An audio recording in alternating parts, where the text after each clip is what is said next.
आप देख रहे हैं अस्तित्व की तलाश भाग 2। परों से बात करना भी नहीं आता और गाली भी देती है। मेरे बेटे को मुझसे बगावत करने को उकसाती है। मेरे बेटे को कहती है क्यों शादी की, अपनी माँ के साथ रह लेते। मेरे खिलाफ ना जाने और क्या क्या उल्टा सीधा पाठ पढ़ा दिया है। घर पे मनोज नहीं थे, इसीलिए पापा की उनसे कोई बात नहीं हो पाई। ये सब सुनकर मेरे पापा की नजरें झुक गई। वो कुछ नहीं बोल पाए, बस हाथ जोड़कर माफी मांग ली और दामाद जी को घर भेजने की विनती करने लगे। दया, ठीक है, सोचूंगी कि आपकी बेटी को लाना है कि नहीं। ये होती है चोरी और उसके ऊपर सीना जोरी। इतना कुछ सुनने के बाद पापा घर आ गए। घर पहुंचने के बाद, माँ आ गया, क्या कहा उन लोगों ने? पापा, क्या कहना है, उन्होंने तो अंजना की ही गलती गिनानी शुरू कर दी और मुझसे सुनकर शर्मिंदगी भी बहुत हुई। जब अपना सिक्का ही खोटा हो तो और कोई क्या करे। ये सुनते ही मुझे जैसे झटका सा लगा। इतने सालों में मेरे घर वाले जब मुझे ही नहीं समझ पाए तो मैंने कैसे ये सोच लिया कि कुछ महीनों में मुझे ससुराल वाले समझ जाएंगे। हाँ, तो क्या फैसला हुआ? पापा, होना क्या था, मैंने माफी मांग ली और दामाद जी को यहाँ भेजने को कहकर चला आया। माँ, और अगर वो नहीं आए तो? पापा, तो फिर गिरकर हमें बेटी को उनके घर पहुंचाना पड़ेगा। माँ, तो और कितने दिन इंतजार करें? पापा, देखते हैं, कुछ एक 15 दिन। अंजना मन ही मन, सबको अपनी इज्जत और मान सम्मान की पड़ी है। मेरा तो जैसे कोई अस्तित्व ही नहीं, कोई इच्छा, कोई आकांक्षा, कोई अरमान, कोई भावना, कोई एहसास, कुछ भी नहीं। सिर्फ मशीन की तरह जीना। इससे तो अच्छा मर ही जाना है। जिंदगी ऐसे मोड़ पे ले आएगी, कभी सोचा ना था। मेरी हालत तो बिल्कुल धोबी के गधे वाली हो गई थी। न घर का न घाट का। मायके में माँ बोझ समझ जल्दी से जल्दी ससुराल भेजना चाह रही थी और ससुराल से कोई लेने नहीं आ रहा था। मुझे भी अपने ऊपर तरस आ रहा था। क्या इसी दिन के लिए मेरी शादी की गई थी? सारे सपनों को जला दिया गया था और मैंने भी तो परिस्थिति को यूं ही स्वीकार कर लिया था। कोई बगावत नहीं, कोई शिकायत नहीं, सिर्फ माँ बाप की इज्जत की खातिर। और उसका ये सिला मिला मुझे। ऐसे ही दिन उनके इंतजार में बीतते गए। समय के साथ मेरा गुस्सा भी ठंडा हो गया और उनके मुझे ले जाने की ख्वाहिश बढ़ती गई। फिर 3 महीने बाद वो दिन आया जब मुझे उनके दर्शन हुए। अभी डिलीवरी होने में 3 महीने बाकी थे। माँ के बहुत ताना देने के बाद भी अकेले में अपने ससुराल नहीं गई। फिर एक दिन उनका घर पे आना हुआ। मेरे दिल को बड़ी राहत मिली और एहसास हुआ कि उन्हें भी मेरी फिक्र है। बस माँ के कारण मुझे उपेक्षा का सामना करना पड़ रहा है। दामाद जी को देखते ही माँ खुशी से फूले नहीं समा रही थी। माँ, आइए दामाद जी, बहुत स्वागत है। आपकी राह हम लोग कब से देख रहे हैं। आखिर इंतजार खत्म हुआ। मनोज, वो माँ जी, काम कुछ ज्यादा था कैंटीन में और मुझे बाहर भी खेलने जाना पड़ा, इसीलिए वक्त लग गया। माँ, आप और हम तो एक ही शहर में रहते हैं ना, किसी से खबर भिजवा दिया होता। मनोज सकुचाते हुए, हाँ सोचा तो था हमने यही, पर कोई ऐसा मिला ही नहीं जिससे खबर भेजवा सके। माँ, कोई बात नहीं, लेकिन अंजना से तो मिल लो, उसकी बहुत हालत खराब है। फिर मनोज मेरे कमरे में आए। मैं अपना सिर तकिए में छुपाकर रो रही थी। मनोज मुझे चुप कराते हुए, अब क्यों रो रही हो, मैं तो आ गया ना अब। मैं कुछ देर रोने के बाद अपने आंसू पोंछते हुए, क्या मेरी यही नियति है, सिर्फ आंसू ही आंसू? मुझसे ऐसी क्या खता हो गई जिसकी इतनी बड़ी सजा मिली? मनोज, गलती तो तुमने की थी, माँ की बेइज्जती नहीं करनी चाहिए थी तुम्हें, और घर छोड़कर अकेले भी नहीं आना चाहिए था। मैं, और आपने जो मुझे थप्पड़ मारा उसका क्या? मनोज, तुमने बात ही ऐसी कह दी जिससे किसी को गुस्सा आ जाए। अच्छा, जो हुआ सो हुआ, अब जल्दी से तैयार हो जाओ, कहीं घूमने चलते हैं। मैं माँ को बता के नहीं आया हूँ कि यहाँ आ रहा हूँ, कहीं बाहर चलती हैं, वही इत्मीनान से बात करेंगे। मैं थोड़ा खुश होते हुए, ठीक है। अप्रैल का महीना था और थोड़ी गर्मी भी बढ़ी हुई थी, तो दोनों सिनेमा देखने चले गए, उसी हॉल में जिसपे मनोज की कैंटीन थी, ताकि एसी चलने की वजह से गर्मी थोड़ी से थोड़ी राहत मिल सके। ऐसा पहली बार नहीं था कि हम दोनों साथ बाहर आए थे, लेकिन लगभग 1 साल में ऐसा 2-3 बार ही हुआ होगा। एक दो बार शायद कुछ सामान खरीदते आए हों, पर सिनेमा देखने पहली बार ही आए थे। मेरे मन में दोनों भाव बारी बारी से आ रहे थे। खुशी के इसलिए कि कम से कम 1 साल बाद ही सही घर से बाहर घूमने आए तो, और दूसरा गम का कि ना जाने कौन सी बात उन्हें मुझसे करनी थी। मनोज, फिल्म के इंटरवल में, माँ नहीं चाहती कि तुम अभी घर आओ। मैं, मतलब? मनोज, मतलब कि मेरी कैंटीन अभी ठीक नहीं चल रही है और माँ की जिद है कि बच्चे की डिलीवरी तुम्हारे मायके में ही हो, ताकि सारा खर्चा तुम्हारे घर वाले उठाएं। मैं, अंदर ही अंदर गुस्से से, तो ये बात पापा और माँ से करनी थी, मुझे पता कि क्या फायदा। मनोज, मैं चाहता हूँ ये बात तुम उनसे कहो, ताकि हमारे घर की इज्जत बनी रहे। आखिर तुम्हें ही तो अब अपने घर की इज्जत बचानी है। मैं, मन ही मन, ताकि सांप भी मर जाए और लाठी भी ना टूटे। मनोज, कुछ कहा तुमने? मैं, जब हमारी आर्थिक स्थिति ऐसी नहीं कि 4 लोग रह सके, तो इस बच्चे की परवरिश कैसे करेंगे? मनोज, तब तक मैं कुछ बंदोबस्त कर लूंगा। एक नया बिजनेस शुरू करने की सोच रहा हूँ। पापा से कुछ मदद करने को कह सकती हो तो कहो, नहीं तो खुद इंतजाम कर लूंगा। मैं, ठीक है, देखती हूँ। कहने को तो मैंने उनसे कह दिया कि माँ पापा से बात करूंगी, पर समझ नहीं आ रहा था कहाँ से शुरुआत करूं। उस दिन तो घूम फिर कर हम शाम को घर वापस आ गए और थोड़ी देर बाद वो अपने घर चले गए। पापा से बोलकर कि फिर कभी आता हूँ तो अंजना को लेकर जाऊंगा। 1-2 दिन बाद जब रविवार की छुट्टी में पापा बागबानी कर रहे थे, तो उनका मूड अच्छा देखकर मैंने बात छेड़ी। मैं, जब इतने दिन यहीं रुक गई हूँ तो डिलीवरी तक यहीं रुक जाऊं क्या पापा? वहाँ कोई भी तो नहीं मेरी देखभाल करने वाला, और वैसे भी तो पहला बच्चा मायके में ही होता है ना पापा। क्या पता फिर मुझे रहने का मौका भी मिले या ना मिले। पापा, मुझे क्या प्रॉब्लम हो सकती है भला, लेकिन अपनी माँ से भी पूछ लो कि वो तुम्हारी सेवा करेगी भी या नहीं। माँ, अनमने मन से, रहेगी यही तो सेवा तो करनी पड़ेगी। छोटी, मैं तो बाबू को किसी की गोदी नहीं लेने दूंगी, मैं ही खेलती रहूंगी। एक मिशन तो पूरा हुआ मेरा आसानी से, मगर जरूरी वाला काम तो अभी बाकी ही था, पापा से पैसे मांगने वाला। उसके लिए मैंने किसी और दिन को चुना उचित समझा, क्योंकि ये बिल्कुल भी मेरे उसूलों के खिलाफ था। पापा वैसे भी बहुत सारा दहेज दे चुके थे, घर की ज़रूरतें, भाई बहनों की पढ़ाई और ऊपर से मेरी डिलीवरी का खर्चा। मुझ पे ना हिम्मत शेष थी, ना ही इच्छा पापा से पैसे मांगने की, पर पति के भविष्य का सवाल था और पैसे लौटा देने की बात भी उन्होंने कही थी। एक दिन शाम को जब सबके बीच मेरे ससुराल के लोगों की चर्चा छिड़ी, तो मैंने सही समय समझा अपनी बात रखने का। माँ, तुम्हारी सास खाने में कुछ नहीं बनाती कभी? मैं, नहीं माँ, लेकिन शुरू में जब मुझसे नॉनवेज नहीं बनता था ठीक से तो बनाती थी, अब मैं ही बनाती हूँ। माँ, नॉनवेज रोज बनता है क्या वहाँ? मैं, पहले जब मैं गई थी तो रोज बनता था, अब नहीं बनता। माँ, क्यों? मैं, कुछ पैसे की प्रॉब्लम चल रही है। पापा, कैसी प्रॉब्लम? मैं, वो कह रहे थे कोई नया बिजनेस शुरू करने वाले हैं। पापा, क्यों, कैंटीन नहीं चल रही क्या? मैं, वो सिनेमा हॉल ही नहीं चल रहा और अब शायद बंद भी हो जाए। वो कह रहे थे कुछ लोगों से पैसे उधार लेंगे। पापा, कितने पैसे चाहिए? मैं, यही कोई 20-30 हजार। आज से 30 साल पहले 20-30 हजार मतलब लाख रुपए थी। पापा, उतना तो मैं नहीं दे सकता, पर 5 हजार दे सकता हूँ, कहना ले ले मुझसे। मैं, पर पापा, आपको भी तो पैसों की दिक्कत है। पापा, कोई नहीं, जब हो जाए तो लौटा देना कहना। मैं, थैंक यू पापा, आपने बिना मांगे ही इतना कुछ दे दिया।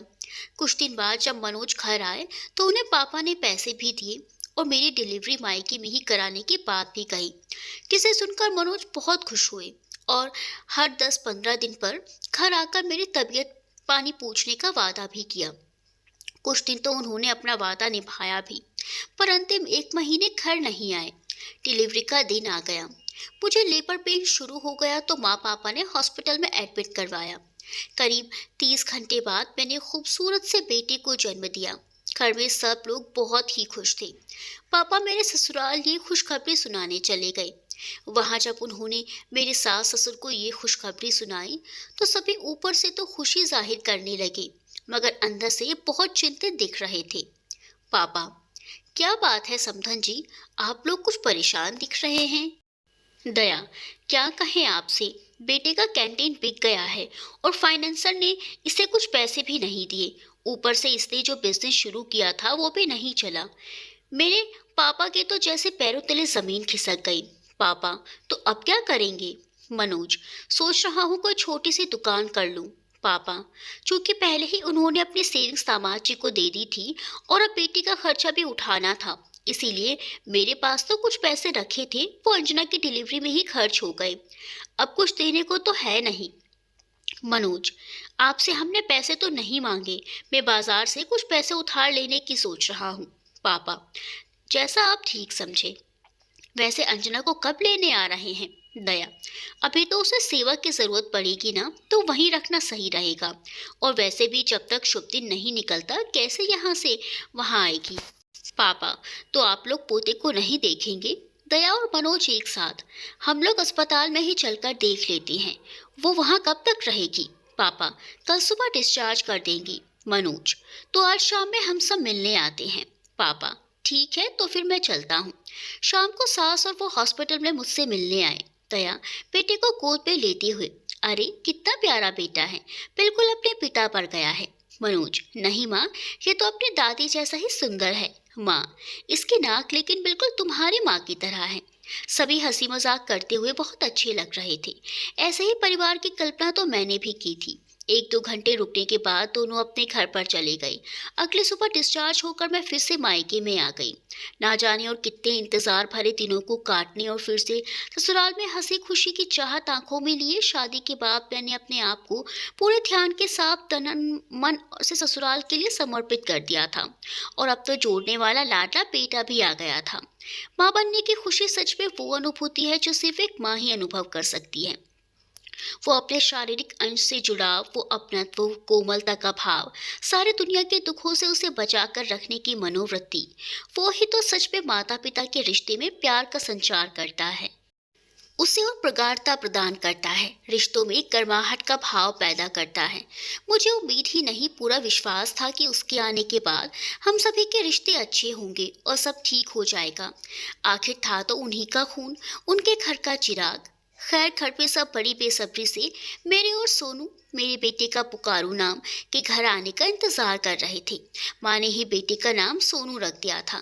सबसे ज्यादा मेरी छोटी बहन उतावली थी। उसे छोटे बच्चों का बहुत शौक था, खेलाने का। जैसे ही सोनू को देखा गोदी में ले लिया। सारा दिन उसे गोद में लिए रहती, बोतल से दूध पिलाना, घुमाना, सुलाना सब करती। बस पॉटी से घिनाती थी तो मुझे बुलाती थी। ऐसे ही दिन बीतते गए, महीने बीते। 2-3 महीने बाद एक दिन मनोज आए, साथ में कुछ खिलौने और मिठाइयाँ थी। वो जब भी आते तो पेस्ट्री जरूर लाते थे। छोटी को बहुत पसंद था ना, इसीलिए।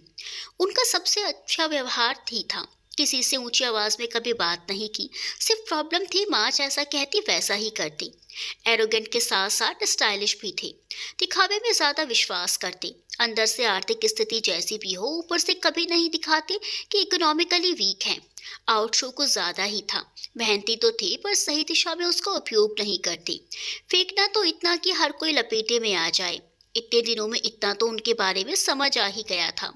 घर आते ही सबसे पहले बच्चे के बारे में पूछा। माँ, अपने कमरे में सो रहा है अंजना के साथ। तो फिर वो मेरे कमरे में आए। मैं, इतने दिनों बाद फुर्सत मिली आपको। मनोज प्यार से, अरे अब मैं बाप बन गया हूँ, एक और जिम्मेदारी आ गई है सिर पर, तो काम ज्यादा करूंगा तभी तो सबकी देखभाल कर सकूंगा ना। मैं, इतना काम भी क्या करना कि परिवार ही छूट जाए। मनोज, बस थोड़े दिनों की बात है, बिजनेस सेटल हो जाए तो फिर परिवार को ही तो देखना है। मैं, अच्छा छोड़िए वो सब, ये बताइए कोई शुभ मुहूर्त बना। हम दोनों को अपने घर जाना है, बाबू ने अभी अपना घर नहीं देखा। मनोज, अभी तक तो कोई अच्छा मुहूर्त नहीं बना, अगर तुम्हारे घर वाले किसी पंडित जी से पूछे तो बताओ। मैं माँ से बोल रही थी, अगर कोई शुभ दिन नहीं बनता तो विजयदशमी को शुभ दिन होता है कहीं आने जाने के लिए। मनोज, ठीक है फिर माँ से पूछ करके ले चलूंगा। मैं, फिर माँ, क्या हम दोनों के बीच में से ये माँ नहीं निकल सकती क्या।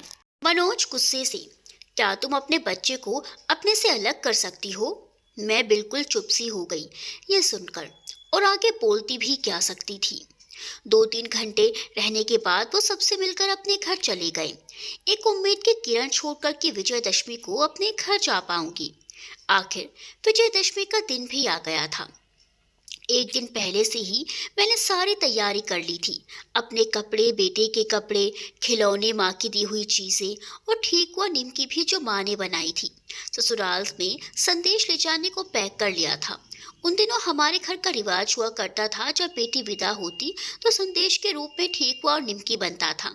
चूंकि पर्व का दिन था तो सब लोग सुबह में ही स्नान करके नए कपड़े पहनकर तैयार थे। पुआ पूड़ी और पकवान बन चुके थे। करीब 12 बजे दोपहर को मनोज घर आए। इस बार मुझे लगा कि सच में वो हम लोगों से प्यार करती हैं। घर आते ही माँ पापा को प्रणाम किया। माँ, दामाद जी आने में देर लगा दी बहुत। मनोज, वो माँ, घर पे पकवान बना रही थी तो देर हो गई। पापा, कोई बात नहीं, ज्यादा देर भी नहीं हुई है। माँ से, खाना वाना खिलाओ दामाद जी और अंजना से कहो तैयार हो जाए। मनोज, पापा जी, मैं कह रहा था कि अंजना अगर यहीं कुछ और दिन रहती तो कोई दिक्कत थी क्या? पास वाले कमरे में ही मैं उनकी बातें सुन रही थी। उनकी ये बात सुनने के बाद मैं तुरंत उनके पास आई। मैं गुस्से में, क्या मेरे पापा ने अपने घर में रखने के लिए ही मेरी शादी की थी? मनोज, मैं हमेशा के लिए तो यहाँ रहने के लिए नहीं बोल रहा हूँ। मैं, तो अभी ले जाने में क्या प्रॉब्लम है? मनोज, अभी मेरी आर्थिक स्थिति कुछ ठीक नहीं, थोड़ा बिजनेस चलने लग जाता तो चलते अपने घर। मैं, अगर आपकी आर्थिक स्थिति अच्छी नहीं तो मैं कोई नौकरी कर लूं। मनोज, तुम नौकरी करोगी तो घर कौन संभालेगा? पापा, हमने बेटी को ग्रेजुएशन पार्ट 2 तक तो पढ़ा दिया था और पार्ट 3 का फॉर्म भी भरा दिया था। अगर आपने परीक्षा देने दी होती तो बेटी मेरी ग्रेजुएट होती और अच्छी नौकरी भी मिल जाती। मनोज, जब हमें नौकरी करवानी ही नहीं तो आगे पढ़ाने देने से क्या फायदा? कुछ भी हो, आज तो मैं अपने घर जरूर ही जाऊंगी। मनोज, ठीक है, अगर तुम्हारी यही जिद है तो चलो, मगर मुझसे और कोई उम्मीद मत रखना। उस दिन तो जिद करके मैं अपने पति के साथ अपने ससुराल आ गई, मगर वो कहते हैं ना कि जैसा हम सोचते हैं वैसा होता नहीं है। कुछ दिन तो सास अपने पोते के साथ घुल मिल गई और मेरे साथ भी उनका व्यवहार कुछ अच्छा रहा। जैसे जैसे उनका बिजनेस घाटे में जाता गया, उन लोगों का रवैया मेरे प्रति रूखा होता गया। उन्होंने बाजार से पैसे उधार देना शुरू कर दिया। एक के बाद एक नए नए बिजनेस बदलना भी जारी रखा, मगर किसी भी बिजनेस में सफलता नहीं मिली। शुरू के 2-3 साल ऐसे ही बीते। अपने उधार वाली बात घर में कब से छुपा कर रखी थी। घर में तो ऐसे व्यवहार करते जैसे सब कुछ ठीक चल रहा हो। इधर सास भी मुझ पे कहर ही बरपा रही थी। इस बीच मायके का माहौल काफी बदल चुका था। पापा रिटायर हो चुके थे, गवर्नमेंट क्वार्टर छोड़कर दूर के शहर में अपने मकान में शिफ्ट हो गए थे। भाई की शादी भी हो गई। इसी बीच एक और शॉकिंग न्यूज़ मिली। जिंदगी में पहले से ही उथल पुथल थी और उस पर मुझे पता चला कि मैं फिर से माँ बनने वाली हूँ। ये खबर मेरे लिए शॉकिंग ही थी। मुझे ये बच्चा नहीं चाहिए था। शरीर पहले से ही कमज़ोर हो चुका था, ऊपर से घर की स्थिति भी ठीक नहीं थी। सास के ताने वो अलग ही टेंशन देने के लिए पर्याप्त थे। उनके कॉन्फिडेंस की दाद देनी पड़ेगी। इतना कुछ होने के बाद भी दूसरा बच्चा लाना चाहते थे। सारी जिम्मेदारियों को उठाने के लिए गजब का हौसला दिखाया, मगर सिर्फ दिखावे और बोलने के लिए। कमाई इतनी भी नहीं कि 2 आदमी की ज़रूरतें पूरी कर सके और दूसरे बच्चे के लिए तैयार थे। कर्ज लेकर तो कोई भी घर चला ले, पर मुश्किल तब आती है जब कर्ज चुकाना मुमकिन लगने लगे। कर्ज लेने की बात उन्होंने घर में सबसे छुपा रखी थी, तो सबने सोचा कि बिजनेस ठीक चल रहा होगा तो दूसरे बच्चे के लिए तैयार होंगे।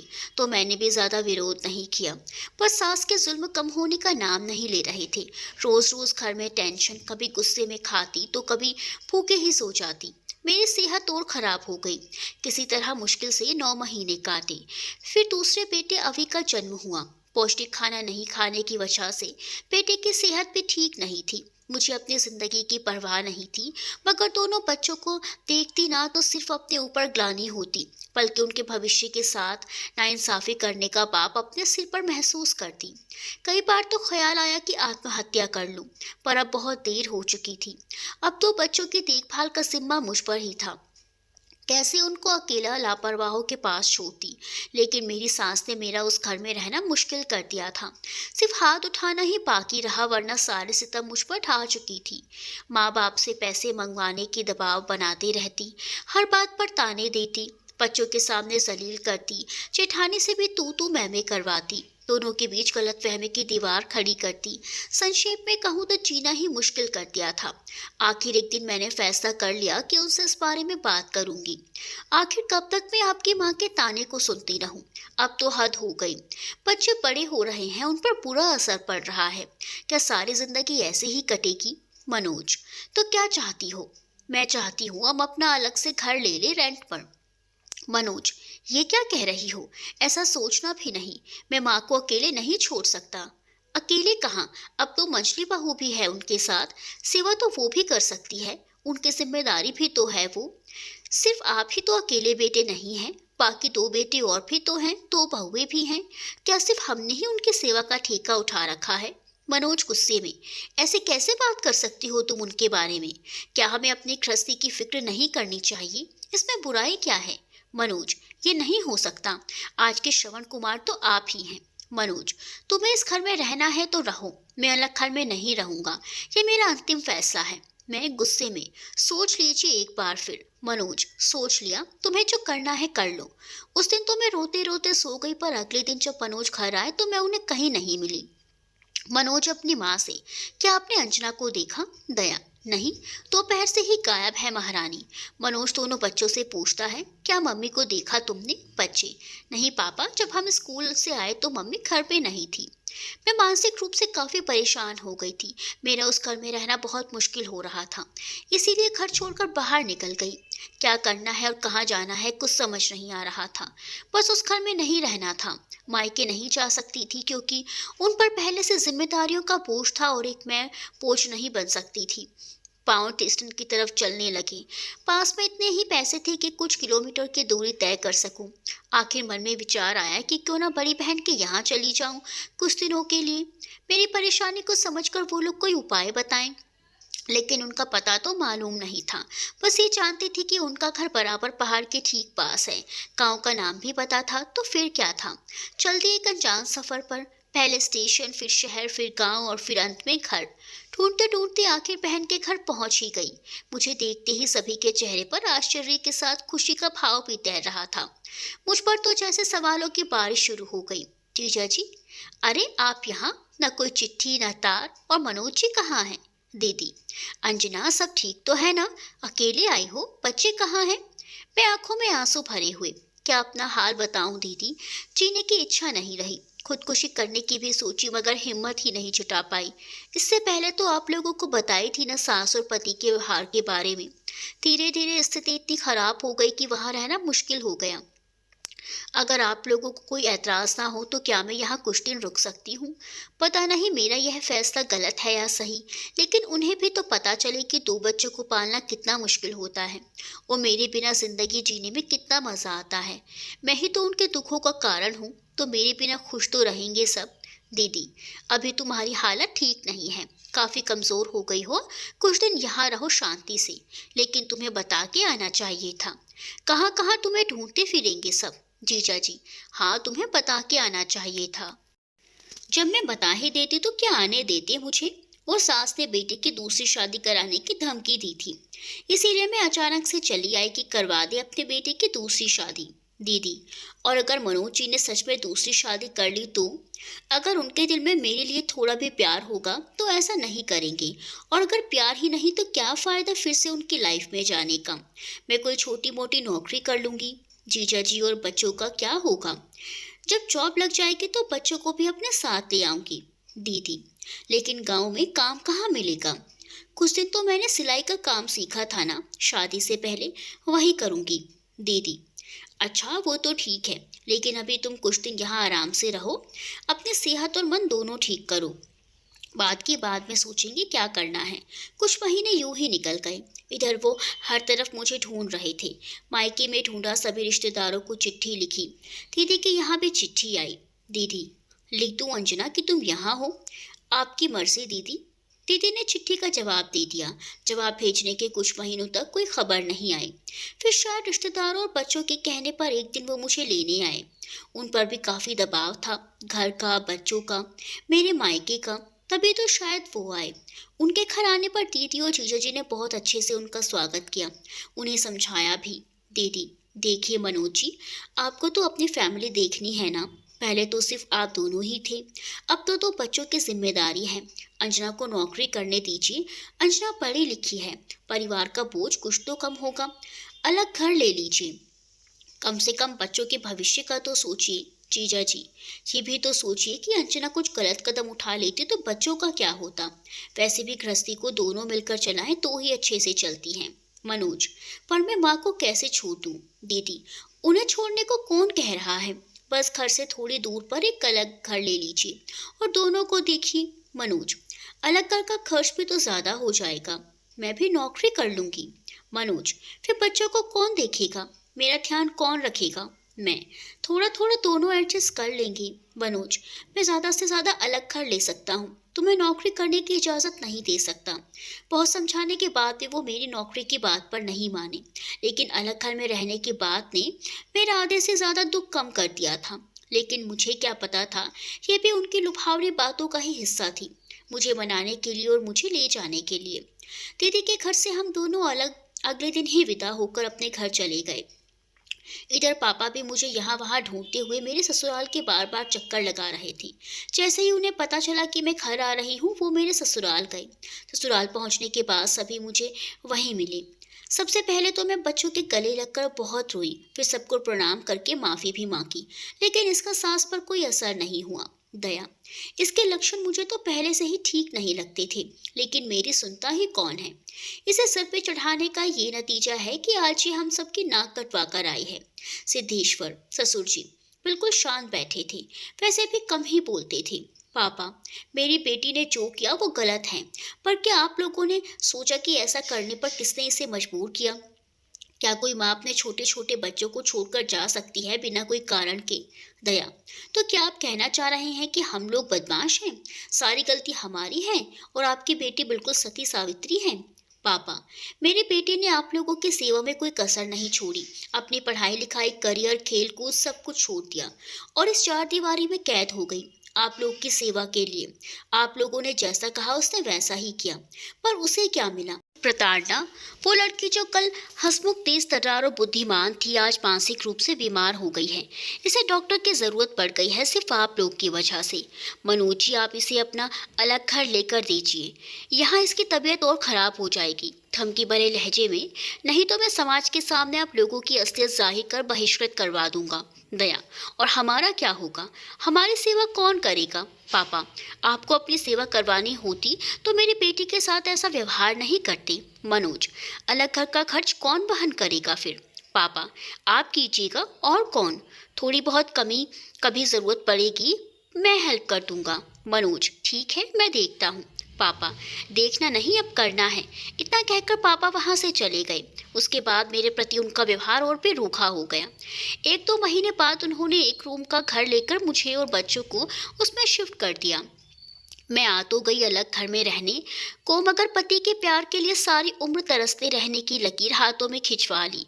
वो सिर्फ हम लोग के साथ अपनी जिम्मेदारियों को निभाए जा रहे थे। कुछ साल ऐसे ही बीत गए। मैंने अपने आप को अपनी गृहस्थी में व्यस्त कर लिया। बच्चों और उनकी देखभाल, पढ़ाई, घर के काम, इन्हीं सब में समय बीतता गया। इतने में पता चला कि ससुर जी बहुत बीमार चल रहे हैं, तो कुछ दिनों के लिए हम सब ससुराल आ गए और एक दिन अचानक से ही गिर जाने के कारण उनका देहांत हो गया। ससुर जी दिल के भी मरीज थे और पेसमेकर लगा हुआ था, शायद हार्ट अटैक आया था। अंतिम कुछ दिनों में मैंने उनकी देखभाल तो की, पर ज्यादा दिन बचा नहीं पाए। ससुर जी के गुजर जाने के बाद तो जैसे उन्हें सुनहरा मौका मिल गया मुझे अकेली सास के देखभाल का हवाला देकर वहीं रुक जाने का। और इतने दिनों में सास के बर्ताव के कारण जेठानी भी उनसे कन्नी काट चुकी थी। सभी लोग के पास तो मेरी तरह सहन शक्ति नहीं होती ना। फिर क्या था, मेरे ना चाहते हुए भी उन्होंने मुझे ससुराल में जाने नहीं दिया। बच्चों की पढ़ाई और पालन पोषण तथा अलग घर के खर्च को वहन करने के लिए उन्होंने कर्ज भी ले रखे थे, जिसकी खबर किसी को नहीं थी, और इसीलिए वो हम लोग को एक जगह रखना चाह रहे थे। और इस तरह मैं फिर उसी नरक में आ गई। कुछ ही दिनों में मानसिक तनाव के कारण मेरी तबीयत इतनी खराब हो गई कि डिप्रेशन में चली गई और मेडिकेशन की ज़रूरत पड़ गई। फिर भी अपनी सेहत की चिंता ना करते हुए भी घर और परिवार की सेवा में लगी रही। फिर एक दिन से अचानक यह राज आखिर खुल ही गया, वो राज जिसने पूरे घर को हिला कर रख दिया। पति के सभी बिजनेस ठप हो गए तो उन्होंने कई लोगों से कर्ज ले रखा था। जिसकी जानकारी किसी को नहीं थी। लेकिन एक दिन सभी कर्जदार घर पर आ धमके तकादा करने के लिए, और इस तरह से ये बात न सिर्फ हम लोग को पता चली बल्कि पड़ोस में भी फैल गई। मुझे तो यकीन ही नहीं हो रहा था कि हमारे साथ ये क्या हो रहा है। किसी तरह से हम लोगों ने उनसे 1-2 महीने का समय मांगा और सगे संबंधियों से मदद लेकर कुछ कर्ज कम किया, लेकिन इससे परिवार की मुसीबतें कम नहीं हुई। बड़ा बेटा जो 12वीं में पढ़ रहा था, पढ़ाई का खर्च भी जुटाना मुश्किल हो गया। छोटा बेटा तो पढ़ाई पे कम ही ध्यान देता था, क्योंकि उसके पिता ने ही उसे क्रिकेट की तरफ मोड़ दिया था और क्रिकेटर बनाने का फैसला लिया था। गांव की जमीन भी बेची जानी शुरू हो गई और हमारे पास कहने को अपना कुछ भी नहीं बचा। इतना कुछ होने के बाद भी उन लोगों का अहंकार नहीं गया। वो कहते हैं ना कि रस्सी जल जाती है पर बल नहीं जाता, ठीक वैसे ही खुद की गृहस्थी तो चलाई नहीं जाती और मुझे काम करने की इजाजत भी नहीं देते। किसी तरह एक प्राइवेट नौकरी उन्हें मिली जिसके भरोसे घर चल पा रहा था। गरीबी में भी फुटानी नहीं जाती थी, बस पेट भर खाना और स्टाइल दिखाना। ना बच्चों के भविष्य की चिंता, ना ही अपने भविष्य की।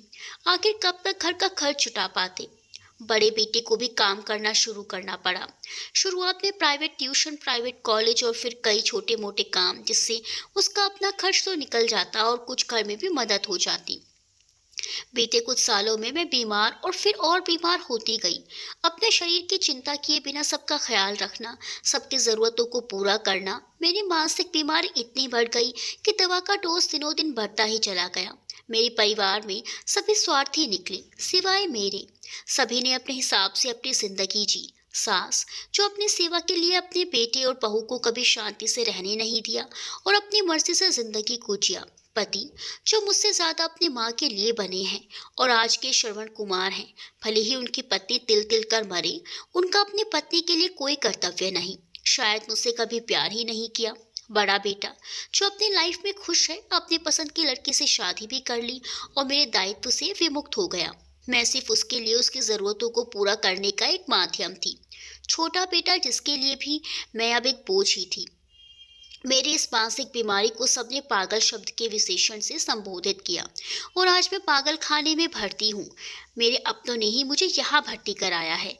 उस पल को कोसती हूँ जब मैंने माधव को ना कहा और अपने ही हाथों से अपनी लाइफ को पूरी तरह बर्बाद कर दिया। काश कि मैं भी औरों की तरह स्वार्थी होती तो मेरा आज ये हश्र ना हुआ होता। आज मेरे साथ सिर्फ उस खूबसूरत पल की यादें हैं जिनके सहारे मैं बाकी की जिंदगी काट सकती हूँ, और किसी रिश्ते से ना कोई उम्मीद है, ना उनके साथ रहने की ख्वाहिश।